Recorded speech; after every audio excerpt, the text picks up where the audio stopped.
My name is David Wilmshurst, and I'm the Vice Chair of the Council of Governors. Our council is a diverse group with members coming from all walks of life. We are united in overseeing the Trust's efforts to deliver quality-driven services to all our communities. The majority of governors are elected from our Trust membership.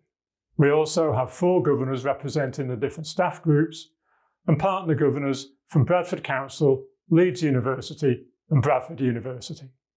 Our job as governors is to represent the interests of the public, staff of the trusts and our partner organisations in holding the non-executive directors to account for the performance of the board. The annual report and the Trust quality account are the main go-to documents for information on how our Trust has performed and what we have done over the past year. You can find these on the Trust website. You can find out more about the Council, including our key duties and responsibilities, in your guide to our year 2020-21, which is also available on the Trust website. If you'd like a hard copy, just get in touch with the corporate governance team at membership@bthft.nhs.uk. For all of us, 2020-21 has been a year like no other. The Council met publicly 4 times, but only online, of course. And from October 2020, you can access recordings of the meetings on the Trust YouTube channel. The agenda and papers for all our meetings are on the Trust website. There were some good and productive sessions. We regularly heard from Mel, our Chief Executive, and the other executives on how our hospitals have coped in dealing with COVID and how the Trust has worked with local partners to put in place the vaccination programme. We've discussed with the board the health and well-being of our staff. We've raised issues with the Trust brought to us by constituents. We've talked about restarting services and the challenges our Trust, along with others, are facing and what our Trust is doing to make sure we provide high-quality care. We've heard about Actors 1, raised issues around patient communications, and heard about what the Trust is doing to make improvements. We've discussed developments in relation to our new strategy, talks that have continued on into this year, and a link was shared with the members in July, so hopefully you took the opportunity to have your say. We've discussed the new governance structure for the board and closely followed developments here, observing meetings of the board and its committees. We reappointed the Trust's external auditor, Deloitte LLP, after a rigorous tendering process, and the Council made 2 new appointments to our Board of Directors. The governors also continue to meet quarterly in a private session with the non-executives and chair, which supports free discussion on the business discussed at board committee meetings. During the year, we have sadly said goodbye to a few of our governors who have served us so well. These are Alan Edmonds, Hilary Meagan, David Robertshaw, Alan English, Marion Olenardai-Taiwu, and Andrew Clegg. My thanks to them all for their contributions to the Council over the years. I am, though, very happy to announce that we've also welcomed a number of new governors to the Council. My name's Adrian Cresswell. I'm representing Bradford South. I was born in Bradford and currently live in Wibsey. I'm a recently retired head teacher and I'm now working part-time on teacher training at Leeds Trinity University.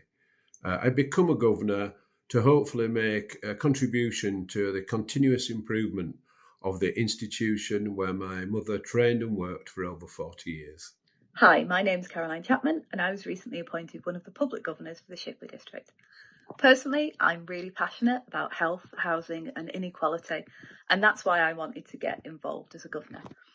The NHS Constitution is really important to me, and that the care that we receive is based on need, accessible to all, and it's accountable to the communities it serves. And that's one of the really important things about the role of governor. It helps keep the Trust accountable to its members. Hi, I'm Ibrahim Hussain, recently elected as a hospital governor. I wanted to be a governor because I'm passionate about the NHS and I wanted to play my part in making a difference. But it was a positive hospital experience from earlier this year that really led me to putting myself forward. I attended the first Council of Governors last month and I really have to say I was extremely impressed because there's a real culture within the hospital where everyone's opinions are heard, respected and taken on board. There really is a brilliant team here from the Board of Governors, the Chairman and the Executive, and I'm really looking forward to the year ahead. One of our more experienced governors, Pauline Garnett, we'll be saying farewell to our council, having served as a governor for almost 6 years. I've been a staff governor representing nursing and midwifery since April 2016 and will be sad to step down after 5 years as I have a new role as Head of Inclusion and Wellbeing in Barnsley. It has been a wonderful privilege being a staff governor, working alongside the council, representing staff views, which I've sought during visits to their work areas. Over the years, I've shared their concerns and suggestions to ensure that we're delivering the best care possible for all our patients and to improve staff working lives. In representing the Trust at a national level on the NHS Providers Governor Advisory Committee, I wrote an article for their newsletter reflecting my personal experience of the impact of COVID-19. NHS providers were impressed by the commitment and the response my colleagues have shown to patients and each other during the pandemic. This has been a difficult year for all of us, but I would like to say thanks for the experience. I would like to wish my colleagues and everyone on the Council of Governors the very best for the future. I hope the next staff governor will relish the opportunities provided to ensure our board is sighted on what is important to our communities, our staff and our stakeholders. The membership plan group is a significant one for our council as we work with the Trust to look at membership recruitment, communications and importantly involvement over the next few years. At the end of March 2021 we had 41,278 members. We're fairly well represented across our socio-economic groups, however we do have fewer young people than we would like and most importantly relatively few email addresses for our members. I would really like to encourage members to share their email addresses with us, then we can stay in touch with you regularly. We had started this work on our plan before we went into lockdown, and as with a number of things, this work was halted due to the pandemic. We are now resuming our focus on this area. The board hopes to publish the membership plan in November. I am though pleased to report that we also restarted regular membership communications in 2020, and these continue. If there is one thing I would like to recommend is that you all sign up to the Trust YouTube channel and watch our Chief Executive's weekly video roundup so that you can keep right up to date on what's happening at our hospitals. We have elections for a number of seats coming up in January 2022, so if you are interested, please do get in touch with membership at bthft.nhs.uk or keep a lookout for our launch in our new Foundation Trust membership bulletin. If you want to join as a member, then you will find the joining form on the Trust website under Governors and Membership. To return to what the Council did during the year, I'd like to introduce some of our other governors who will provide you with a brief overview of some of our activities. My name is Wendy McQuillan and I am a Public Governor representing Keighley. For the past year, I have been a Governor representative on the Green Plan Implementation Group. Together with a small group of senior managers, we coordinate and monitor the progress the Trust is making to achieve the aim of becoming more sustainable and carbon neutral for its own carbon footprint by 2040. We consider the sustainability aspects of a whole range of activities and services at the Trust, from our energy consumption to our waste disposal, from our supplies and suppliers to travel and transport, from the way we deliver our services to patients to ensuring the well-being of our staff. In the first year of the Trust Green Plan, we have installed solar photovoltaic panels at BRI.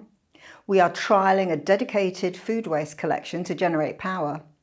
We have also acquired the first pure electric vehicle to assist the estate's grounds and gardens team. The Trust has invested over £85,000 on energy efficient lighting. We have learnt that it's possible for many staff to work from home or virtually for some of the time, and we will be encouraging this where feasible. We are working with more local suppliers not only to reduce our joint carbon footprint, but also to contribute to the development of our local economy, which has a direct impact on local employment and the health and well-being of Bradfordians. We look forward to making further progress towards our sustainability actions and carbon neutral goal in 2022. Hello, my name is Dermot Bolton and I'm a Public Governor for Bradford West. This year, our Council heard about key developments with regard to our chaplaincy services. During the pandemic, chaplaincy services saw many more acutely ill patients, and staff were under increasing stress. Demand for services outstripped the resources available. The service recruited additional chaplains, hours were extended, and chaplains were walking the wards and working across beliefs. Feedback from patients and staff was fantastic, but gaps had been identified and things would have to change. For instance, did you know that the 3 biggest belief groups in Bradford are Christians, Muslims, and the non-religious? So, fully supported by the Council of Governors, Bradford Hospital's charity funded a new 6-month post. We were lucky to recruit Joe Mutlow, an experienced humanist chaplain who worked with the team to develop a new model for chaplaincy services. This new Bradford model is more inclusive, recognising our diverse population and people's needs. Belief is used as an inclusive term, and not just confined to those with religious faith. At its heart is a commitment to equality for everyone and person-centred care, as well as more professional ways of working collaboratively and with data. But what to call this upgraded service? And the word chaplain is often associated with death. Many people think it's just about religion or won't think about the spiritual and pastoral support on offer. So after a staff survey suggestion, this new model will be called SPARK, Spiritual, Pastoral and Religious Care.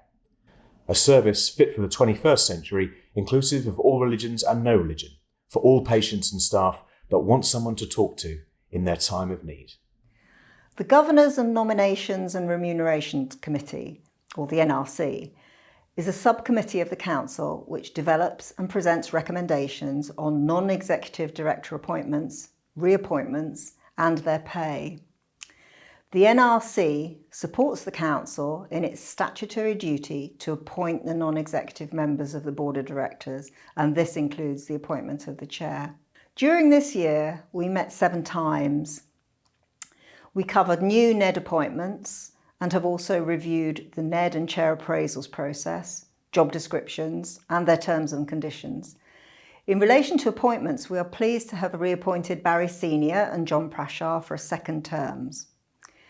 We said goodbye to Laura Stroud and Trudy Feaster-G, and we welcomed new NEDs Altaf Sadiq and Karen Walker.